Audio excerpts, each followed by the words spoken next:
Docket and everybody. Once again, this is the Blerd Spot Podcast. T. Jones, CrystalBea, and the homie Kid Fallin alongside our special guest, Mike Fallin. Mike Fallin, before we go into that, shoot out some of your social media stuff. Tell me a little bit about yourself before we get into the day. Oh, for sure. All right, y'all. So if y'all want to follow me on Instagram, Twitter, it's at Kingdom Kid, then the number 90. A little bit of my background, filmmaker, dancer, actor, writer. I do everything except sing. If you guys ever seen that film La La Land, I'm actually one of the dancers in the very first 5 minutes of the film. I've been crump dancing for about 15 years now. For those who don't know what crumping is, it would start off as a battle style, and now it's still its own culture. It's like its own cultural has its own cultural significance. But even though it was more mainly made for battle purposes, it now there's choreography involved. Its own music genre, and so so I've been crumping for about 15 years. And I've been acting here and there. I've worked with Damien Chazelle, one made La La Land. I worked with the Flammy Johnson and Ian Easton on Russell Simmons' YouTube channel, All Deaf Digital. I was on a series out there called Cracker Jackson, which was a spinoff of Blackie Sack, which was like one of the first viral hits. I was on the Lifetime channel from the TV show called Kosher Soul. I was in a couple episodes of that. You can see me as the main character's entourage. Got to work with a famous YouTuber named Sean Ward from Canada. I think he's about to hit like 5 million subscribers. We did a couple skits together. So yeah, man. And then I have a couple of my own projects I've done. I did a DC fan film called Fair Play about Mr. Terrific from the Justice League. And right now I'm currently working on 3 shorts that we're filming over Zoom. So I have more content coming out, and besides my own things, I helped co-create a coronavirus dramedy called Boxed In. So far, we released 2 episodes, and so I'm writing on that, co-starring in it. It's basically like living single and friends, but over Zoom during the beginning of the coronavirus. So like our first episode, we had one of the original Power Rangers, Selwyn Ward, guest star. That's dope. And so we got a lot of other celebrities coming to the show. And I've seen. So you guys will be seeing. That's true, though. Oh yeah, Tony, he's seen it. Yeah, I've seen the first 3. He gave me, he let me see some of the stuff, and I'm like, yes, this could take off. That right there could be like, that's like, this is it right here. Like, no hype. Like, this is the one. Like, it's funny. It's dope. It's really dope. And I hit him up like, yo, you got one of the Power Rangers in this joint. Cause I didn't recognize him since the 90s. Like, yo, I'm like, wait a minute, that's he got hair. Like, yeah, like last time I seen me at the ball cut. Like, all right, bro. So what I can say, because we are about to wrap production soon on the last 2 episodes. So for I think episode 2, we had some great guest stars as well. More people that are famous in the dance community, and then we had an actress named Nafisa on there as well. But episodes 3 and 4, I think you guys are gonna be really shocked on which celebrities we got from which properties. You can sort of say one of them is from a property that's a little strange when it comes to some things. That's all I could put out there. Oh, that's real dope. You'll have to link us. The link. Sure, for sure. And so I got you. Topic. But yeah, man. So if y'all want to check out Boxed In, it's online right now.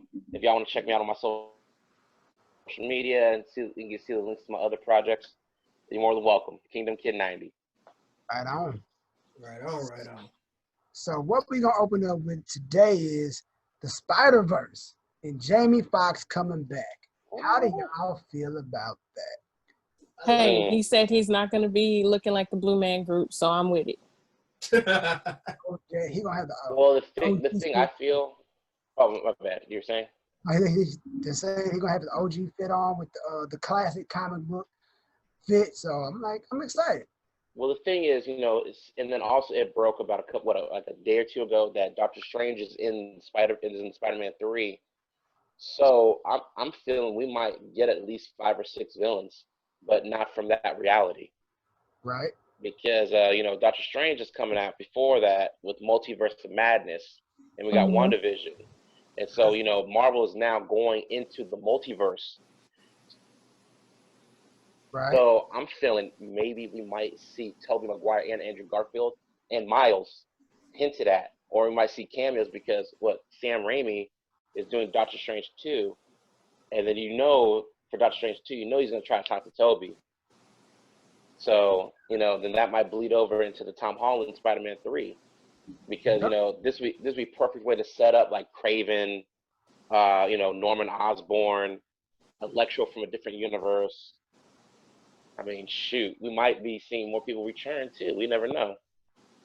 And I'm here. I really want to see I'm hoping we get the Sinister Six. Hopefully. Not to mention that when Marvel and Sony restructures their deal, Venom was included in it also. So Exactly. Venom might make his crossover into the MCU. Finally. Oh yeah. And I had my own, like I told my wife, I had my own way that I wanted the multiverse to be introduced,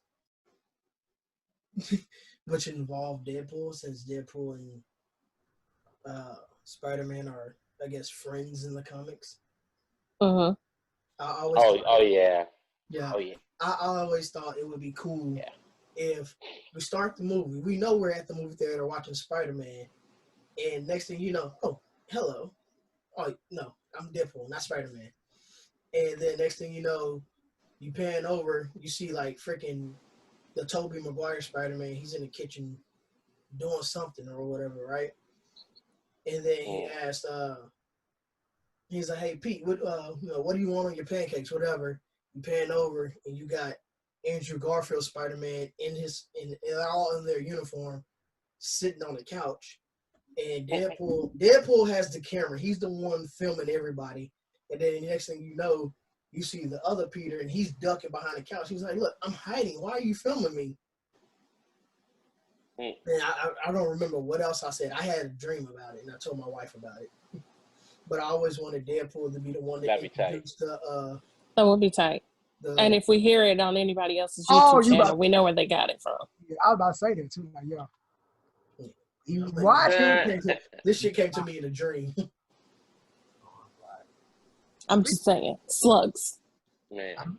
And speaking of multiverse, I'm gonna get Mike's opinion on this about Black Panther. How do you feel about them bringing them back? What do you think they should do? Do you think they should just? Because a lot of people, because we all on here agree on one thing. We all kind of. I'm team recast. Yeah, so I'm just being honest. Recast. So what do you think? Since they bring in the multiverse, do you think they could pluck him out of a universe or something? How would you make it? That's what I was thinking. I would like it to be more of the Shuri taking over. I feel that she didn't really get her just dues in the first film because we saw her comedic side, but we never saw her become ruthless. Because for those who haven't read the comics, in the comics, when Shuri takes over as Black Panther, when T'Challa gets married to Storm, and Atlantis basically picks a fight with her, and it's basically all the black people in Wakanda versus the city of Atlantis, and she makes like an Iron Man type armor out of vibranium and just beats the dog piss out of Sub-Namor. And so what I'm thinking is, it's like maybe for the second film, it's like they're still grieving T'Challa. But then, basically a turf war breaks out between them and Atlantis. And then basically you because like I saw a funny thing posted, and it makes sense. Like, did y'all ever notice in the first movie when M'Baku went to fight T'Challa, all the Dora Milaje were holding her back and not protecting her? You notice that? Yeah, because she likes to fight. She don't care. Remember when exactly. Because the Dora Milaje, they didn't stand in front of her. They just put their spears in front of her like you would somebody that you're trying to contain. And that's not how you protect somebody, because she was left wide open. But still, basically they're afraid of her reaction to how she would probably destroy M'Baku. Because I've heard other things where people are like, why not make M'Baku Black Panther? And I'm like, I don't. Nah, I mean, Nah. he's the homie, but he's not like the one to become Black Panther. And then another thing that I was thinking about, and I knew that if they would do it, it would be controversial. If they brought in his brother White Wolf and made him Black Panther, but that'd be just a little too much, especially after Chadwick's death. So I'm more that would have too many people like, oh, there you go again, whitewashing. Yeah, exactly.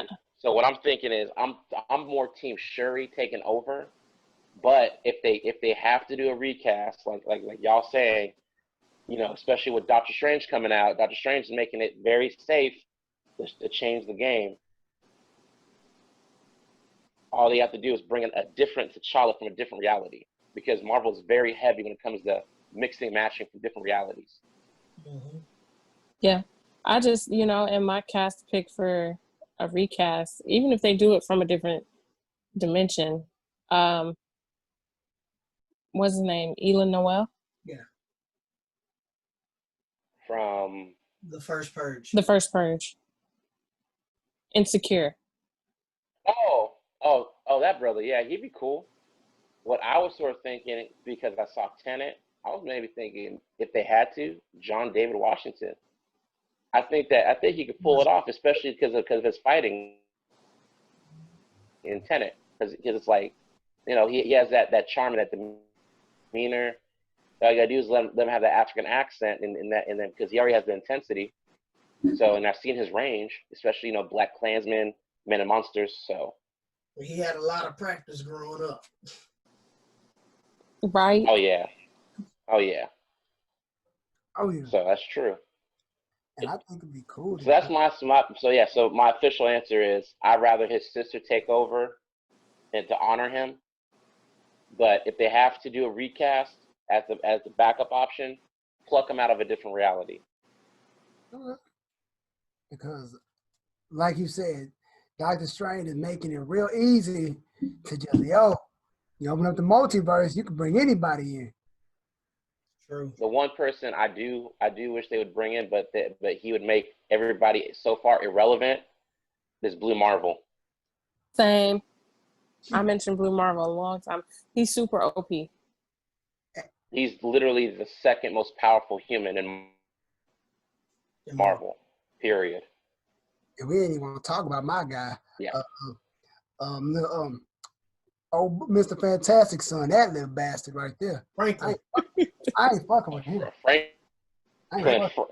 Franklin is the #1 gangster in comic book history. Yes. When you say if Pop Trunk was a person, that's him.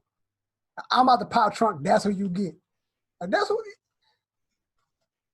I just, you know, changed the whole world. Yeah. My hope, and I've said it in multiple episodes for Doctor Strange 2, is that we get my guy, Brother Voodoo. Of course he's gonna be in, bro. He would have to. Yeah, because they put his brother in the first Doctor Strange. Mm-hmm. Which sets up his storyline, because his brother was killed, and his brother is a part of him. That's how. His spirit. Yeah. That would be dope to see. Sure. Like that'd be super dope. And it's just like. Well, the funny thing is, you're saying? No, I think that'd be dope to do. That'd be a dope idea to do. Like, just to see how they would bring them in. Like how that even tie in. How, like, where was this nigga at this whole time? Now he pops up into the sanctum.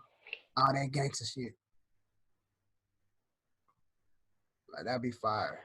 Yeah, well, the funny thing is, for those who don't know what we're talking about, Doctor Strange actually has 2 disciples, basically, or 2 successors.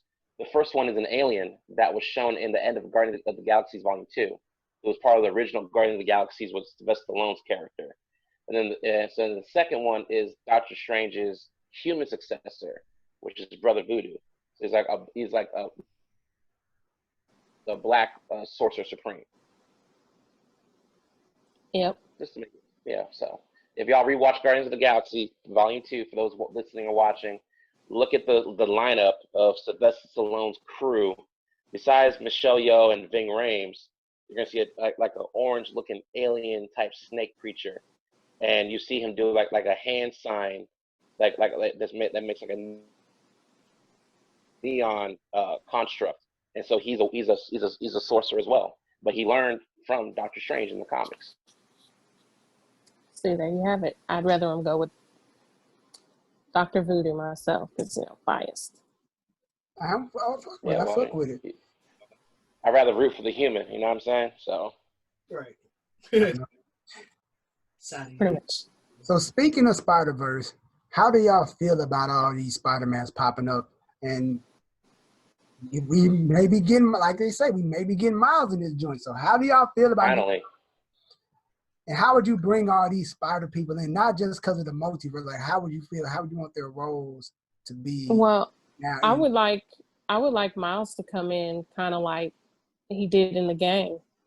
Maybe not kill his dad, but have Spider-Man work with his dad, or have his dad catch, since Spider-Man's a wanted man, have his dad chasing Spider-Man or something. True. I mean, plus his uncle's already been mentioned. That'd be tight. Yeah, that's true. What I was thinking, it's funny. It's because it's like we haven't seen what his uncle's been doing since the first Spider-Man movie. What if his uncle fell into employment under Norman Osborn? And because, Spider-Man's dad, that'd be cool if he chased him, but Spider-Man, he might be leaving New York, so his dad can only go so far. But his brother is ruthless and he has no morality when it comes to hunting people, as they showed in the animated version. So why not him get, geared up and funded by Norman Osborn to work with Kraven the Hunter to hunt down Spider-Man? Maybe Norman Osborn makes like a prototype of the Dark Avengers by making an assembly of different would-be Spider-Man villains to hunt Spider-Man asses down, and just bring them in, probably for like political clout or for name recognition. As Norman Osborn in the comics, he went from being the only white billionaire with waves that nobody cared about, to gaining political power, and not even just being president, but also taking over S.H.I.E.L.D. Yeah, because that Norman Osborn. So it's like, that we could be seeing him focus on Spider-Man to start building his name recognition. Yep. So that boy Norman. Or if exactly. But then, maybe that's how we bring in the Miles character, is that his uncle, while working for Norman Osborn, accidentally in between hunting Spider-Man, goes home, and one of the spiders from the lab bites Miles. I can fucks with that. So, in between Spider-Man getting his ass whooped and hunted down like an escaped slave by Norman Osborn's people, they accidentally, give Miles what he needs to help Peter out. I'm with it. I'm with all that. This, Yeah. Like I said, this Spider-Verse is gonna be. Oh, yeah, for those who don't know that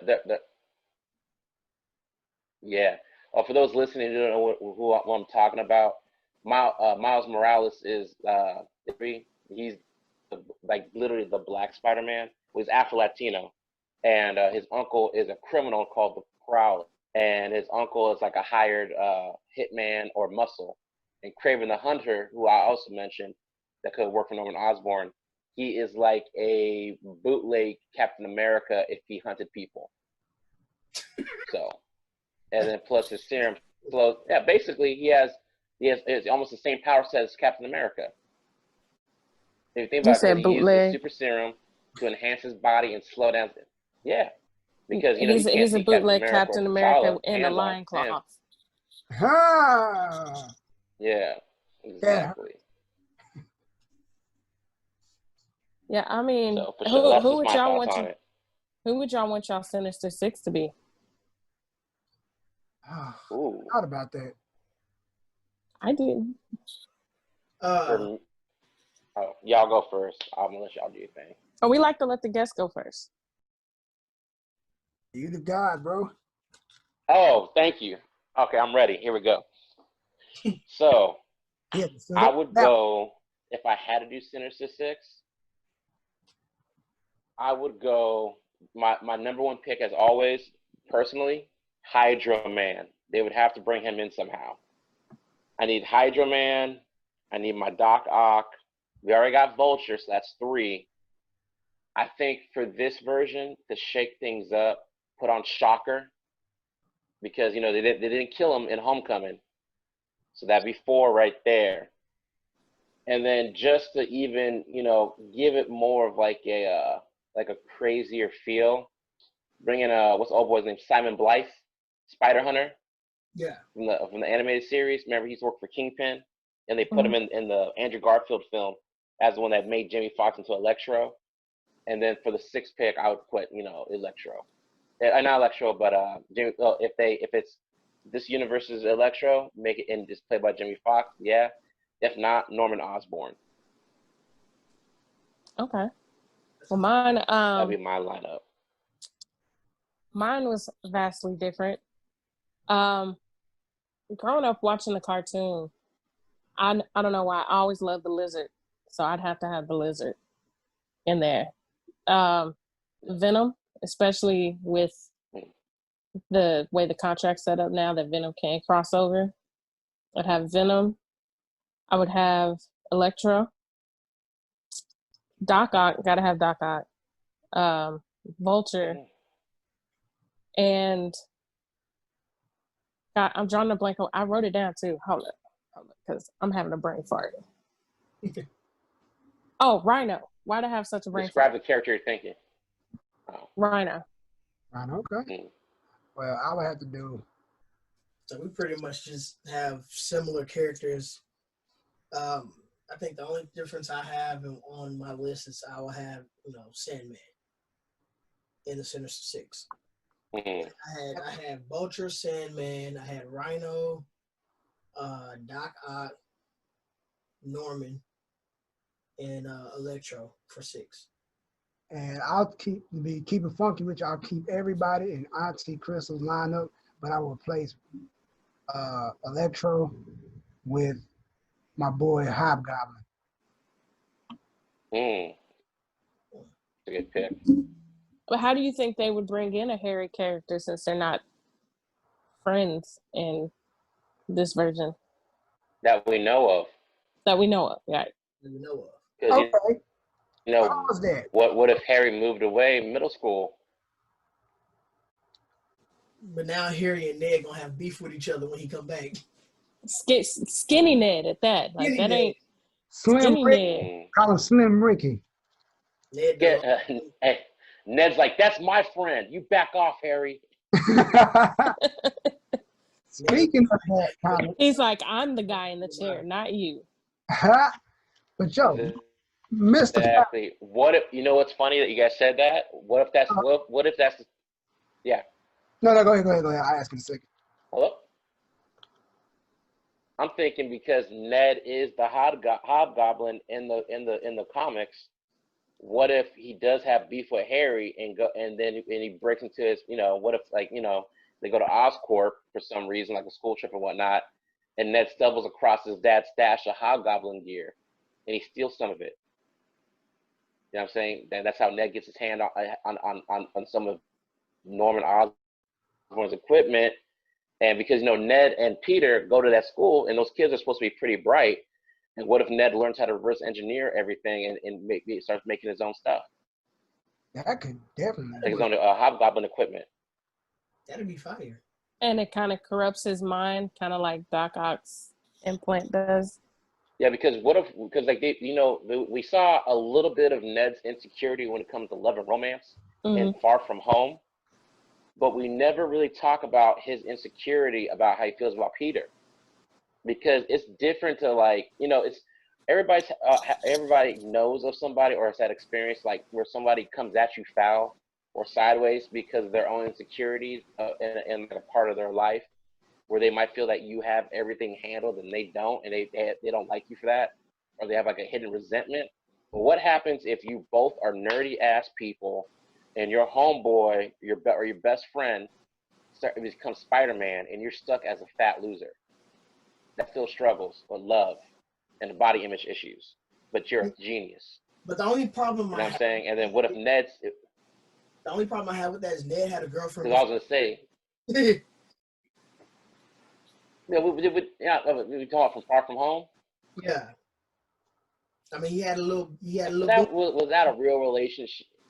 Why you got A little bit. It that was mic? too brief. It was a high school relationship because it didn't. You know what I'm saying? But what I'm saying is, it's like, I know, bro, but I'm saying overall, it's like we don't know Ned's true psychology, how he views Peter, and what if he steals all the stuff from Norman and copies the serum, like from like a flash drive or something, and that's why he takes the serum to become the Hobgoblin. Because he feels like he needs to even the playing field between him and Peter, and then because Peter's a superhero, serum he's it's not made in the actual.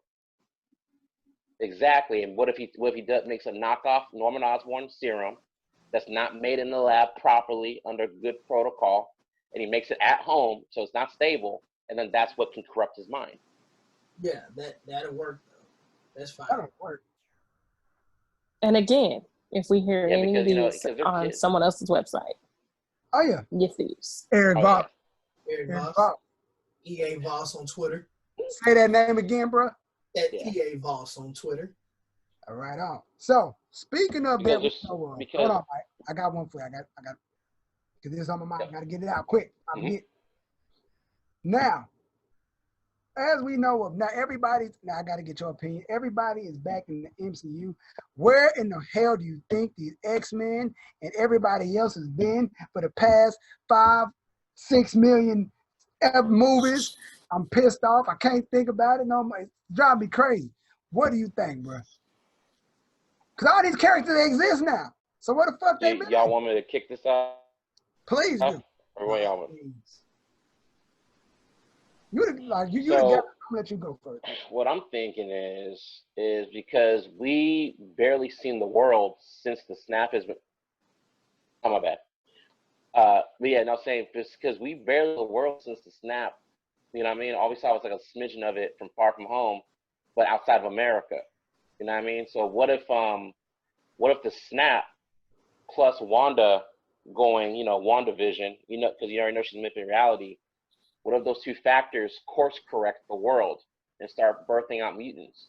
I mean, we're getting the Eternals soon. And for those who don't know about the Eternals, I'm going to break it down, make it very condensed for why I'm saying this about X-Men. In the comics, if you got, there's different races of humans. There's us, normal humans. Then eventually, because of what happened with these things called Celestials. If y'all ever seen Guardians of the Galaxy, then remember there's that place called Nowhere. It's like a giant dead skull. That's the skull of a celestial being. Those beings came to Earth. They came when humans were still cavemen, and then they experimented on us. And there was regular humans, and then there was humans that had powers and they can never age. Then they're called Eternals.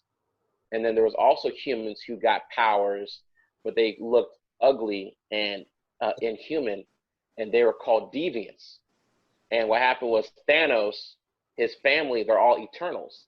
But Thanos, one of his ancestors, hooked up with a deviant, which is why Thanos came out looking purple.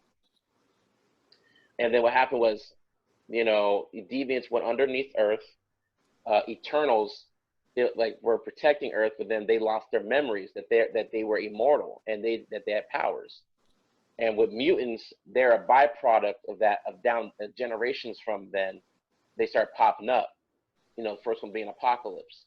So humans were just normal humans until the Celestials started messing with our DNA, creating offshoots. And so in total, there's 4 different types of humans outside of us because of the Celestials. You got the deviants, Eternals, mutants, and then humans who went to the moon and had the alien technology, which are called Inhumans, which are led by Black Bolt and Medusa. Yeah. So what I'm thinking is that maybe because of the snap and WandaVision, they could probably wake up the latent experimental DNA in humans across the planet, and that's what will make the first batch of mutants. Or Wanda basically brings in different mutants from a different reality and merges them into our fabric. You know what I'm saying? Because now, yeah. I was saying. So like a reverse House of M.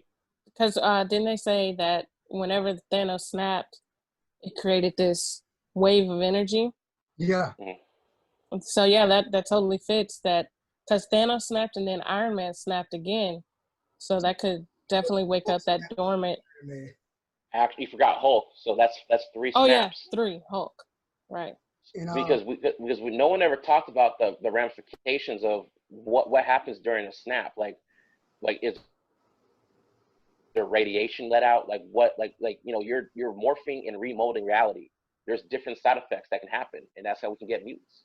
yep, and because they said because that's how Wanda and her brother got their powers through the which stone was it? The mind. The Mind Stone. So if that's the same thing, use the same kind of quote unquote signs of that with the when you put them all together and snap, wouldn't that affect the same way? Yeah, what I'm thinking is, what if they're not humans? What if they have latent mutant DNA, and the Mind Stone just woke it up, and because they called them enhanced for legal reasons. So what if they were just mutants who mutant gene got kicked off by the the Mind Stone? It wasn't meant to be, because it wasn't their time to give birth to mutants, or it was like they're like the first mutants in this world because of what they were experimenting on by Hydra. That'll work. That would be real dope. As long as I get, and I've said it in episodes, as long as I get Mystique and Rogue and Captain Marvel too, I'm good. Right. Yeah. Yep. Yeah. Well, everything's about to pop off anyways, because in WandaVision they were showed the sword, the same from Spider-Man Far From Home. So they're going all out right now. I mean, I just need Rona to go ahead and leave because it's hindering a lot of stuff. Oh I yeah. don't know if Hawkeye Shield was gonna reappear in the MCU. It's Hawkeye Shield. Shut up. Cut your camera off. While he's doing that, you gonna listen to the Blerd Spot Podcast. Your boy JunesEightyEight, CrystalBea, the homie kid fan, with our special guest Mike Fallin. And his shield, Quicksilver. Oh, you're savage, bro. Jesus, man. Oh, he's fucked up. Something wrong with him. I was like his shield, and I was like, oh, okay, that's how it is. Hey, fucked up. Because I've been wondering. I mean, like everybody went back in time. That means you went back farther enough along to have brought back. I mean, you brought back a version of Loki. Or maybe Wanda does it. You know, she lost Vision. She lost her brother. She could be the one that brings him. I was like, there was a version of someone who wasn't supposed to survive Infinity War that was brought back in Endgame. Yeah. Yep. Well, then also y'all forgetting in the WandaVision trailer that they showed us, we see her and Vision holding their twin sons, Wiccan and Speed. And so they're so they're part of the Young Avengers. Mm-hmm. Yep. And then plus we already got Cassie Lane, aka Stature, in Avengers Endgame, Ant-Man's daughter. You got Morgan Stark. So that's oh yeah, and Morgan, I almost forgot. So that's but yeah, but she's a don't little forget young, Lil bro. Hawkeye. She's like what, 5? Yeah. That's true. But she always she be stealing people's shit. Hawkeye got like a whole bundle of kids. Oh yeah. So it's like we're getting Young Avengers very soon because of this, because of WandaVision, but to answer your question, it's like with the whole mutants thing, there's so many different ways that they gave us different cataclysmic events to give us mutants.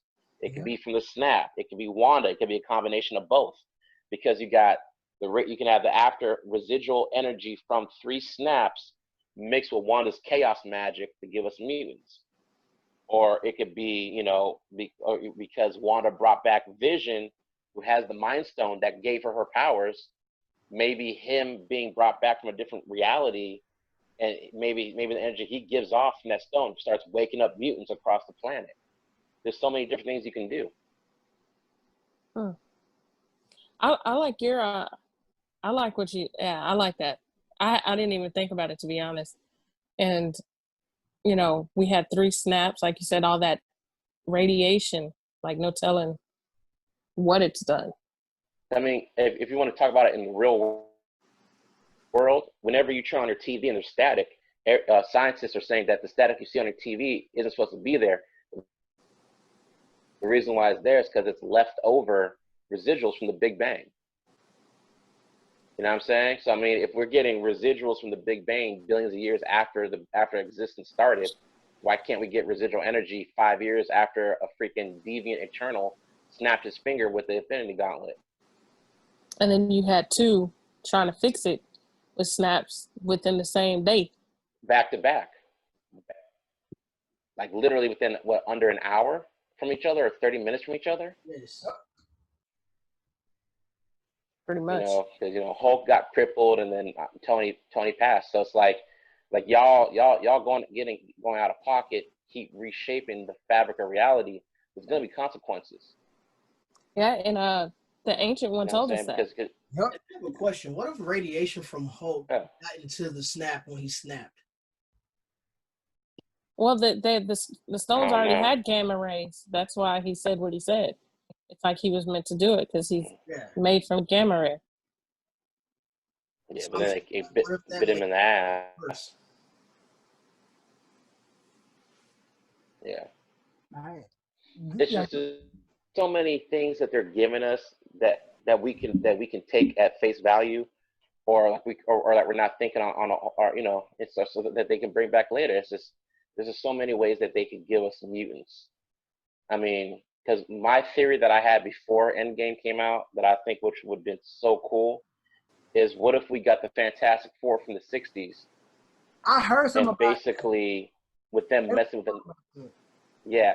What if they were mutants and the X-Men back in the 60s as well? And what if they teamed up and got stuck in the negative zone? Or the Fantastic Four on their own got stuck, started messing the negative zone, and the negative zone radiation started suppressing the mutant gene, and the snap frees the Fantastic Four, and you know, went back in Infinity War, and basically that would start waking up the mutants. Yeah. That would explain why, you know, basically they're not there. Yeah. Like all this stuff is going on, and where are you at? Yeah. Because the one theory because the negative zone is a whole different reality. Oh. No, I'm sorry. You're saying, Tony? No, I was saying like a lot of people been talking. I've been doing a lot of reading. People like, maybe Professor Xavier warped everybody's mind, so some mutant shit jumped off, and people got pissed, and we just gonna warp their memory, and yada yada. And somebody like, wouldn't that make Professor Xavier a villain then if he did that? Like, makes sense. But I remember basically that goes against his morals. Yeah, and I was telling a buddy of mine before Endgame came, I said, what if like the X-Men and everybody else who we never see were in the background fighting during the Battle of New York? And lo and behold, Endgame come, shorty in the back beating up on old dude. Like, I said something like that. So I'm like, all right, cool. So what if X-Men's in the background? They show like further down the block somewhere in Harlem somewhere. They getting busy somewhere. And you see everybody like, these fools were here the whole time. They just went on our side of town. They alluded to that in the first season of Jessica Jones? Yeah. Jessica Jones and Luke Cage were on like a date or some shit like that. And they alluded to the Battle of New York. Mm. Can you imagine that if they would have showed Jessica Jones on one side of town and Luke Cage on the other, just snapping the necks of the Chitauri? I would have loved it. Oof, man. Would have been beautiful. They can retcon it. Well, you heard what happened. You heard what happened last month, right? The whole rights to Luke Cage. No, I hear what happened. Talk to us. Because it's been 2 years and the Netflix contract ran out, Luke Cage and Iron Fist now went back to Marvel 100%. So now they can do whatever they want with them in the media. Yeah, and then in February, the rights to Punisher and Jessica Jones go back to Marvel. Mm-hmm. Oh my God, bro! When Punisher gets into the MCU, I'm gonna love it. It's gonna be beautiful. I want them to keep the same person that got playing. Yeah. Yeah, because John Bernthal, like for me, it's like I grew up watching all the Punishers. I thought the first three I had different feelings on, but John Bernthal is almost like for me like Tom Holland. He's the perfect balance of what it means to be that character. Right. to be Frank Castle and because especially for me, they like for yeah. You know what yeah. you're saying? I was just saying the perfect balance of being Frank Castle and Punisher. Yep. It Yeah, but for me, I enjoyed everybody that was. oh my bad, I'm sorry. Oh my bad. I was like, I enjoyed everybody from the Marvel Netflix series. Like, and except for Danny Rand. no, I enjoyed Danny Rand's season 2, especially when he was able to concentrate his goddamn Iron Fist chi powers into bullets. Nope. Nope. And I do want to, I reiterate this every time we talk about the X-Men. Give me a short Wolverine. Tired of this tall ass Wolverine shit. Telling everybody the perfect Wolverine will be Daniel Radcliffe. I got something better for you. If you want someone who's intense but younger, Baker Montgomery from Stranger Things and Power Rangers. That was what's that guy name? Billy from Stranger Things. Yeah, Billy. But I had Billy. He has the intensity, and he can do the accent because he's Australian. Playing Cyclops for some reason. Nah. I mean, he could do the clean cut, but from the rage. But like you saw how he has the rage and the charm. Because remember, he was gonna smash Mike's mom in that 3rd season. You know what I mean? Yeah. But he can use that same charm and ability to transition into rage mode that he did in Billy, to have the same charm to try to get at Jean and show the same rage to the Sentinels and Scott Summers. Okay. All right. Yeah, I can focus with that. But if you need to go older Wolverine, like an actor in his 40s, Tony Stark from The Boys, Homelander. I heard about okay. But he's kind of tall. I mean, I guess CGI. But I'm just, part of Wolverine's whole persona to me is the fact that he has little man syndrome. I mean, Daniel Radcliffe. One person worse than him is Puck. He has. We're gonna change. It's not little man syndrome anymore. It's Tory Lane syndrome. Oh, that's true. Cut your camera off. Cut it off. Yeah. Welcome to the Wolverine is Tory Lane's. He's gonna treat every Sentinel like Meg Thee Stallion. Cut it off, Mike. Cut it off. Cut it off. Staying in the Marvel realm, Mr. Ryan Reynolds, Marvel trying to drop the bag on this man, make him the highest paid person in the MCU with 1 million movies, and they're doing a whole lot of shit with this man. I mean, they got the money to do it now. Like, they can drop a bag on pretty much anyone they want. Easy. And this ain't the Marvel that was struggling when Blade came out. Right. Speaking of, we can fuck up. Hello? Yeah. Oh, no, I couldn't hear y'all for a second. Nah, because Blade, they sort of ruined the first Blade by taking out the end credit scene. Because Blade was supposed to be the first MCU film with a crossover. Because Morbius was at the end of Blade, and they took out his scene. Ruined every goddamn thing. Because it's right after he killed Deacon Frost, and him and that I forgot what that sister's name was, when they climbed out into the sunlight and they're talking about what they're gonna do with their life in the deleted scene. She's like, "Who's out looking at us?" And then they cut to a dude in the distance, and that was supposed to be Morbius. He was gonna have to team up with Blade. I fucks with it.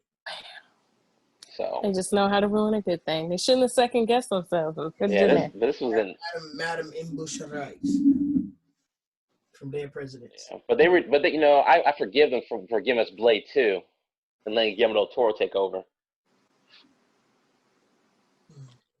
I hate Blade Trinity and Blade TV show. Oh God, we don't talk about, just like we don't talk about the Blade TV shows, the same reason we don't talk about the Last Airbender movie. The Last Airbender movie? I didn't know that. There is no movie. True. Yeah, man. So yeah, to answer that's just my thought on it, Tony. So. Hey man, they got the money, the funds to do what they want. Yeah. I mean, like, they trying to say they want to put him in give him more movies than they gave Robert Downey Jr. So, all right, hey, do your thing. Well, He's a little the thing- younger. Well, not even just that. He has an easier character to do that with than Robert. Because Robert, you have to see him be Tony Stark outside the suit. With Deadpool, like, you know, all they need Ryan for is the faceless, the maskless scenes. Because you know, all they got to do is get a stunt performer for the next 10 to 25 years to do all the fighting for him. Scott Akins. Oh my God, bro! They wasted him in Doctor Strange. They should bring him back as the new Iron Fist. That'd be tight. Yeah. I keep telling y'all, he didn't do that bad season 2. It's like season 2 of Luke Cage, season 2 of Iron Fist. He got better. He got severely better. No, but his fighting didn't. That's the problem. It's that that's the only thing. He still fought like a white belt. Yeah, well, that's the problem. It's like, you know, being Iron Fist, you got to be able to act, but you got to be able to be a real fighter. Or if not, and what I tell people, the stupidest thing about Netflix when it came to Iron Fist was they never let him have his mask. If you would have let him wear his mask, or the smartest thing to do, what I would have did, it would have cost a smidgen of money, and it would have made the series way better for fighting. Let him be able to create the mask out of his chi. So whenever he's about to throw down somebody out of honor, his mask would appear made up of chi, just like he makes up his fist. And then you get a stunt performer to do all the fighting for him. That's all you had to do. Yeah, they were too stupid. Now, Charlie Cox, he did a damn good job as Daredevil. Oh, my God, bro. He killed that. Yeah, and that actually leads us to our next topic. What other crossovers would you like? And I've stated this before. I want to see Daredevil and his characters in Spider-Man. Reason being is because Spider-Man's on the run. What if like a Hogarth and all of them ended up being his lawyer trying to prove he's innocent and stuff like that? That effectively crosses over the Daredevil universe with the Spider-Man universe.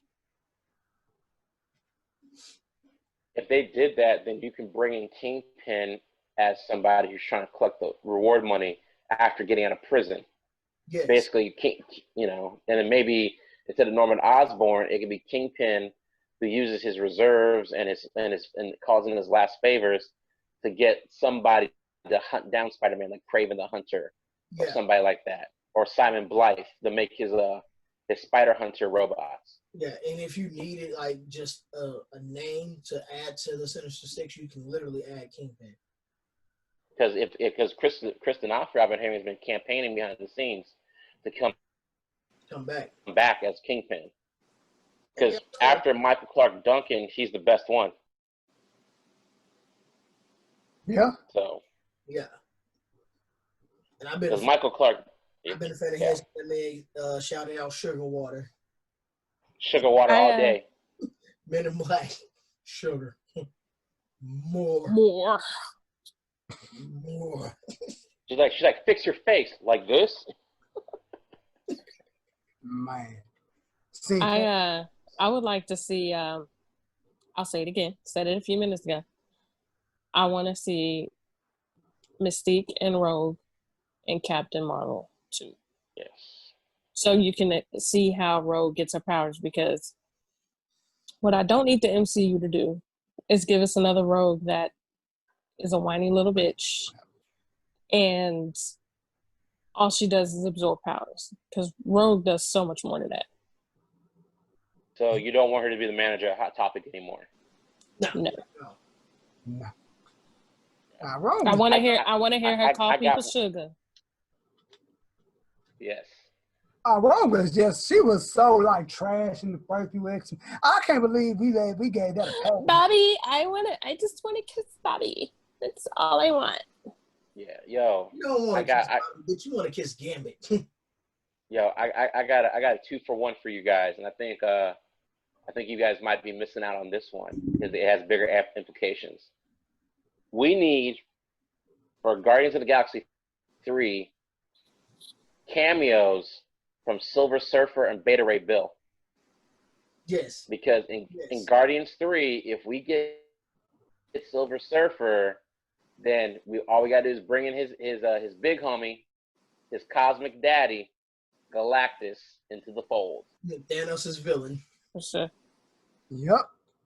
Yeah, but but you know, if without the gauntlet, Thanos can't see him without the gauntlet. Exactly. Hey, don't come for my baby zaddy. Okay. First of all, Thanos is Actually, my boo. no, he I can't. love No, her. actually, no. Even with the gauntlet, I think Galactus can take him because he has the ultimate nullifier, which can destroy anything. Yep. That's pretty. So I mean, crossover. I mean, like. I need Silver Surfer because Silver Surfer, if they would have brought him in for Endgame, I thought, oh man, that would have been crazy. Heck yeah, just flying out of a portal. Oh, it's fire. I want to see. I would want to see Nova with the Guardians of the Galaxy. Oh, I feel you. No, with Nova, that'd be tight. I'm just thinking about who we can bring in as a crossover that would bring in more depth and a threat to the MCU. I want to see in the new Nick Fury joint. I know it ain't gonna happen, but go deeper to the vault of Shield, and you see Wolverine in that tank, like in the comic book. He does it with the headset on and everything. Oh, when he's in Weapon X. Yes, they show like they go back to like he goes back. It's like we need some shit. Then they go back and do like a retro archive stuff, and they show Wolverine in the tank and just. I mean, they can do that because. Well, the thing is, they did do that. Did you guys remember Edward Norton's Hulk movie? Yeah. Not to say. Yeah. Okay. Wow, Tony. Wow. No, okay. Right. I just need you to cut your camera off for not seeing it. Yeah, dog. You gotta cut your. Yeah, bro. We're talking about MCU, and you over here not watching MCU movies. Missed the first one. Tony, that's like Tom Hanks playing Martin Luther King. You gotta. That's a whole different level. Damn. Wow. Wow. So, that's look,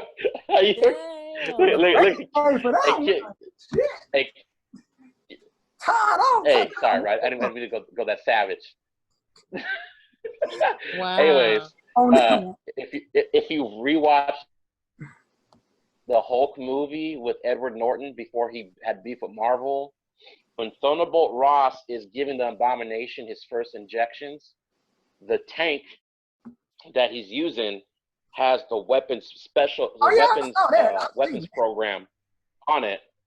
So then what I've been hearing, and I don't know if it's true, but we're talking about crossovers, right?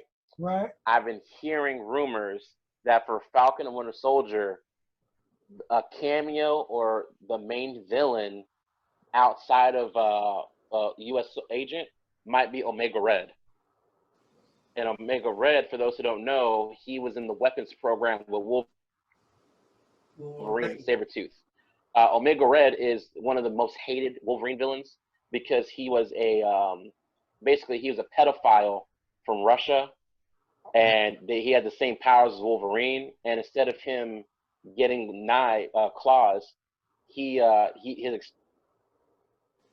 experiments made his skin pale as like paper, and he can use adamantium tentacles that come out of his wrists.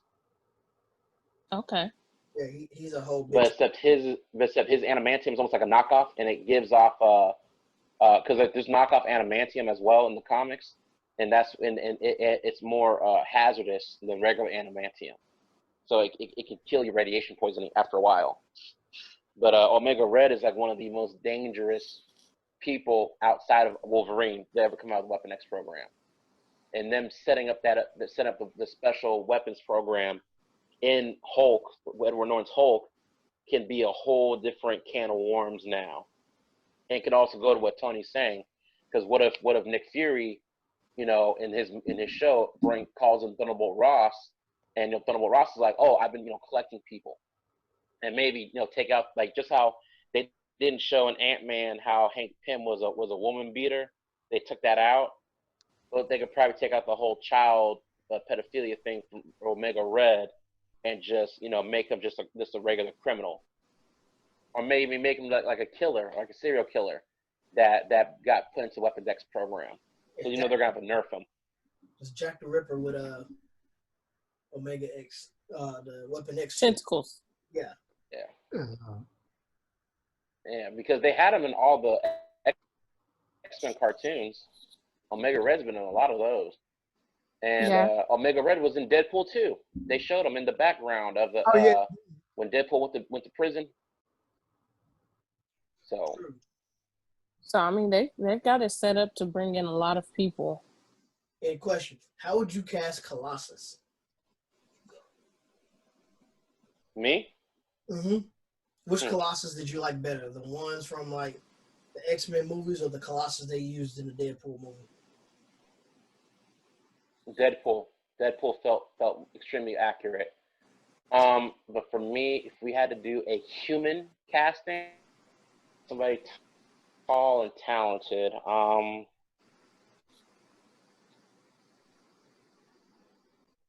you know what? Because I guess because I met him and I actually respect him as an actor, I'd go Kellen Lutz from Twilight. Oh, I like him. Yeah. Mm-hmm.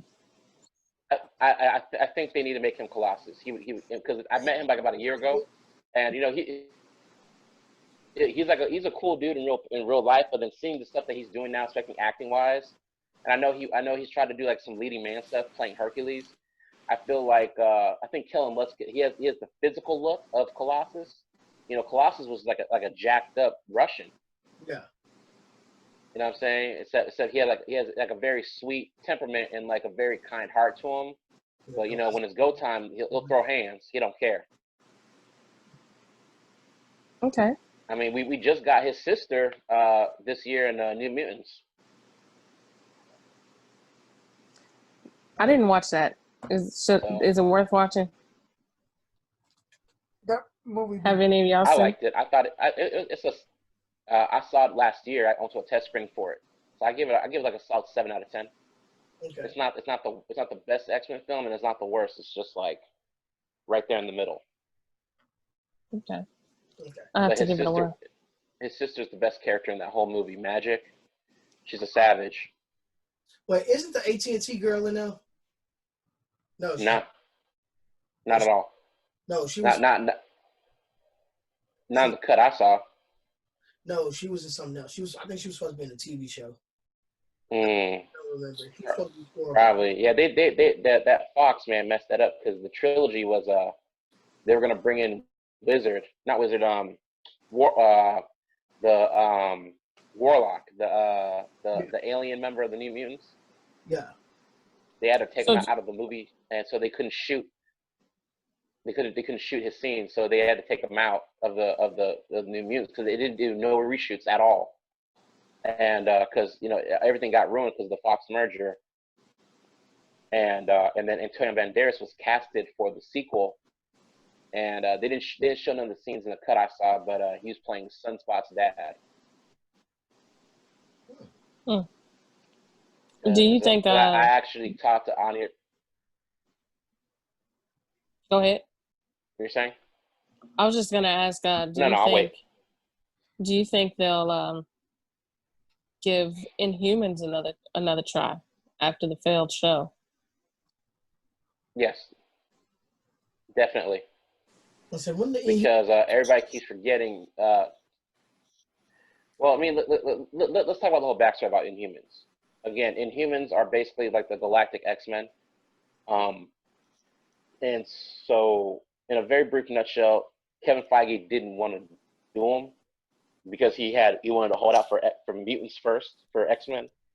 And what's old boy's name? Ike Perlmutter, the one who used to run the Marvel TV shows with racist Jeff Loeb. Basically, they did Inhumans because they had their own section that they ran. Because Kevin Feige ran the movies, but now Kevin Feige is in charge of all the movies and TV shows. So I feel now since they have mutants and the Inhumans underneath Kevin Feige's leadership, he can do it justice. Okay. That we're definitely gonna get another Inhumans. And so didn't oh my God, what were we gonna talk about? Didn't Inhumans like first get introduced in Agents of S.H.I.E.L.D. anyway? Like, isn't Daisy an Inhuman or some shit like that? Yeah, they have their own offshoot of it, but it's like a very watered down version of it in the sense of like they talk about Terrigenesis and all that, but zero of those characters meet the royal family because the Inhumans and all of them in that universe all live on the moon. Right. Okay. And even though they come to Earth, like Hawaii and all that, they never interact with, Agents of Shield really. So you'll see like the Earth branch of the Inhumans, but they really ain't like rocking with like, the main branch of Inhumans who all live on the moon. Okay. So like the human race. And that's all due to like copyrights. Okay. Yeah. So it's like I had to stop watching the show after the first episode. I couldn't do it. Man. It got better and then got worse. I didn't watch not one episode. I I heard so many bad things. I was just like, I'm not even gonna waste my time. Episode 6, it starts to get better. Once you get to season 3, it starts to get worse again. It's on Agents of Shield. Yeah. Yeah. Once you get past episode 6, Okay. it's better. And then it gets worse. And then when they introduced Robbie Reyes as Ghost Rider, it got a little bit better and then got worse throughout that season. So it seemed like you can tell writing on what day by watching the show. Exactly. Yo. Agreed. So getting ready to wrap it up with the last topic of the day. What if Got it. Justice League versus the Avengers? How would you, if you had to make the movie, how would you set it up? If you had to make a blockbuster, summer, winter, whatever movie, how would you set it up? Which version of the Justice League are we getting to? Which version of the? It's all on you. It's all on how you. This is pretty much your going off of. You can take it from the comics. You can take it from what we got now. You can take it however you want to take it. It's all on you.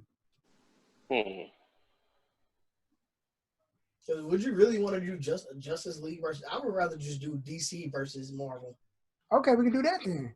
That way you can break it up into like multiple movies. And that way, all right. Okay, we do it that way then. Well, if I had to do Justice, I would use the Justice League from the cartoon that had Hawkgirl, Martian Manhunter, Superman, Batman, Wonder Woman, Jon Stewart. Yeah, that's the Justice League I would use. Yeah. And go put them up against probably the Civil War cast. Probably, because you got Black Panther. I already know what I would do. But how I would let set y'all it up, rock I don't first. know. Yeah. I got it. You guys want to hear my take? Yes. So. Oh yeah. Pretty simple. For me, what I would do to basically bring in a little bit of time travel to cause all of it to go out, like, basically when the shit hits the fan, I would bring in the what's those fools' names again? The Fatal Five from basically they're the villains from the year 3000. They're like a team of 5 supervillains that are the enemies of the Justice League of the Future, aka the Legion of Superheroes. And they time travel between the year 3000 to our present. So what I would do is, if I had to, I would have it to where they would basically they would come back here and fight the Justice League. And basically during that time that they're fighting the Justice League, Franklin Richards on the Marvel end of everything is basically he got injured by an attack by King the Conqueror. And taking out King the Conqueror, Franklin basically starts having seizures. And because Franklin can manipulate reality, he basically tears a rip in reality. And basically because of all the time travel aspects of everything, the Fatal Five, their timing, their time device they use to go back and forth between the year 3000 and 2000 in DC, basically accidentally malfunctions because it crosses signals with Kang's equipment from Marvel due to Franklin's seizures. and that would bring in the DC universe into the Marvel universe. And so basically what would happen is the leader of the Fatal Five is a woman who basically can, she's basically like a master manipulator, but also has like a giant eyeball that she uses to shoot energy projection. But basically what I would do is I would have her lie to the Avengers, and to where she would say her and her team of 5, who are actually criminals, are the heroes of their universe, and that they would basically spin it with their future technology, because they're from the year 3000. They would make fake holograms of the Justice League doing atrocious things. Basically, they would say like they're war criminals, rapists, that are going to conquer the universe, and that the Avengers need to murder the Justice League to protect their world. So the Avengers get tricked into fighting the Justice League because of the Fatal Five. So they're going to use like, and that'd be the whole setup of why they're trying to glide each other. Yeah. But then what would happen is that during the fight, you know, they're going to realize that they're heroes, but Franklin Richards, he bounces back from his seizures that were caused by Kane the Conqueror's technology. And basically he'll after the Avengers and the Justice League team up to take out the Fatal Five, Franklin Richards is able to send the Justice League and the Fatal Five back to the DC realm. I like that. So basically it's Franklin's fault that he tethered Kane the Conqueror and the Fatal Five's time travel technology to basically, you know, do like a you know, have them loop through that tearing fabric in reality in space because of Franklin's seizures. Okay. I fucks with that. That's he just carried the whole ass movie. Yeah, that kills right there. Hey, wait. And if this ever comes out, this is episode 21. Y'all should know Mike Fallin came up with that idea. If any of y'all motherfuckers with his idea, we come to your door still. Come to your door. Erik Voss. E.A. Voss on Twitter. We gonna have our Twitter fingers ready. Tweeting. The Twitter brigade is ready. He gonna make a video 10 ways that Marvel and DC could cross over. Number 3 is gonna be his whole thing. Friday, that video gonna pop a watch, and I'm gonna be hot. Really? Nigga, we just dropped this month on a Tuesday. You got this bitch by Friday? Oh, we see what the fuck y'all be doing. Watching that video with a notepad. Yeah. What you guys? What would y'all do? Your idea kills my idea. I was basically gonna have, I was gonna use you know how everybody was pretty much brainwashed and on the Injustice game. Oh yeah. I was gonna probably just use that as the reason why the Justice League look like the bad guys, and use the Flash, who can freaking run through freaking dimensions, accidentally bring them into the Marvel realm. It's not a bad one either. Well, I mean, your idea is pretty dope. Well, yeah, your idea is pretty tight, because the only thing you would really have to elaborate on is that the Justice League get punked out and get pimped out by Brainiac, and Brainiac's the one that's making the Flash do all this crazy dimension smashing. Yeah. You see so then that way the Justice League are still getting, you know, controlled by Brainiac, and then they get their ass whooped by the Avengers. And I fucks with it. Because really, all I really want to do is see, you know, Thor and Superman go at it. That would be dope. I would love to see Thor. Who y'all got though, Thor versus Superman? It'd be Thor for me. If we're going by comic books, yeah, it'd have to be Thor. Yeah, because the thing is, people. Well, movies is a little different because Thor is more of an alien than magic, because people keep forgetting Superman basically has 5 weaknesses, not 1. People keep forgetting because Superman, everybody knows kryptonite. That's the top dog that you know. Right. Anything kryptonite, you can beat you can take them out. But Harry Potter. The second is magic. Yes, the dead ass. Harry Potter can beat Superman. Half the Justice League can kill Superman if they had to. Shazam can take him out. Wonder Woman can strangle him to death with the lasso of truth. Aquaman could shank him with the trident of Poseidon. It got so bad in the comics that for those who are watching, because all the people that I'm on this Zoom chat with, they all know what I'm about to say because they're all educated on comics like me. But for the viewers, Superman's weakness has literally no resistance to magic. It is so bad that they had to make a second Justice League called the Justice League Dark to handle all magical threats, because Superman is so vulnerable to magic like the rest of us. So that's his top two weaknesses, right? Third weakness is red sunlight. Yep. Under red sunlight, he's human. And then I would go, the fourth one is there's a member of the Fatal Five that I was talking about earlier, and his axe can cut through atoms. And basically, they even had it in Smallville. They did the episode with the Legion of Superheroes chase that dude in Smallville.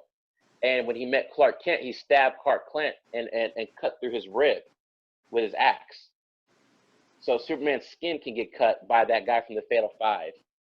And I forgot. Oh my God, I forgot what the fifth one was.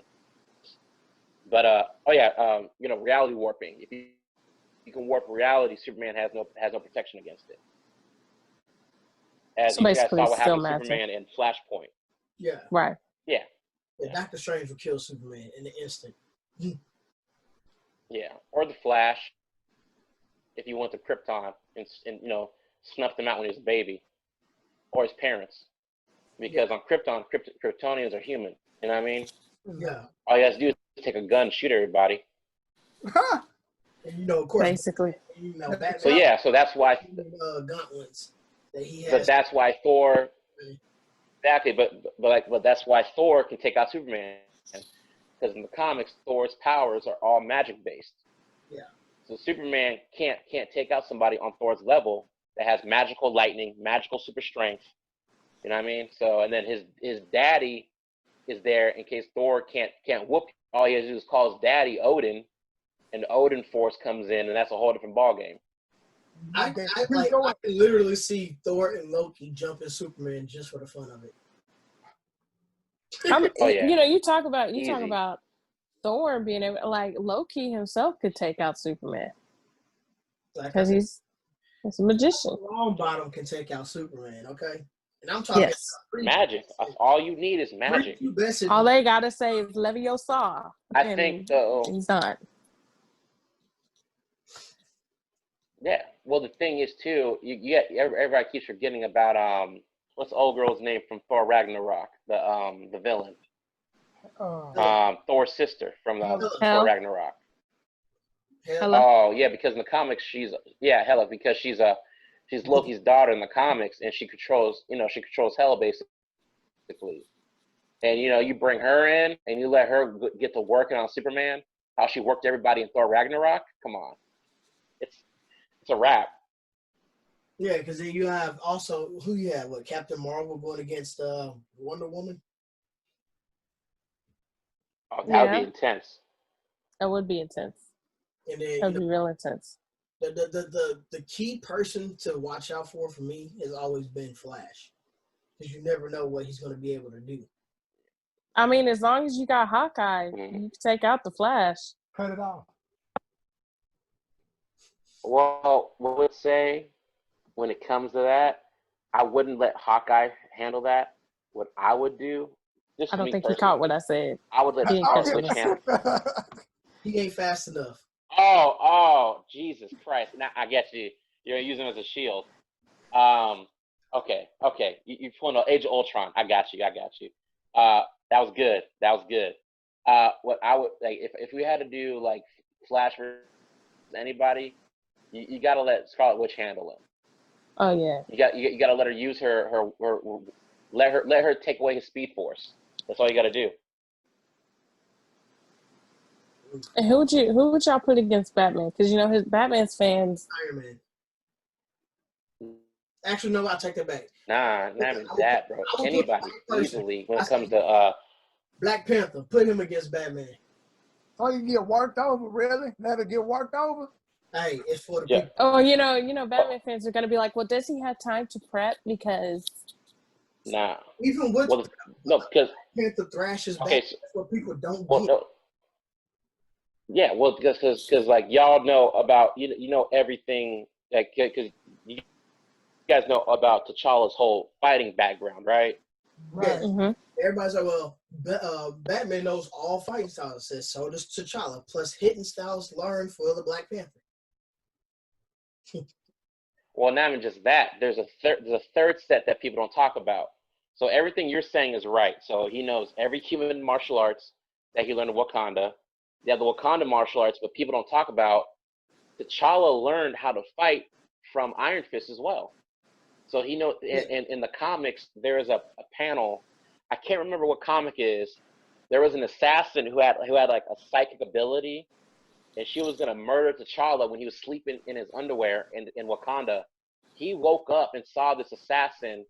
He noticed that her armor was running off her brain power. He literally went and kicked her in the forehead, and her armor fell off. And she's like, "What did you do to me?" He's like, "Oh, I closed your third eye."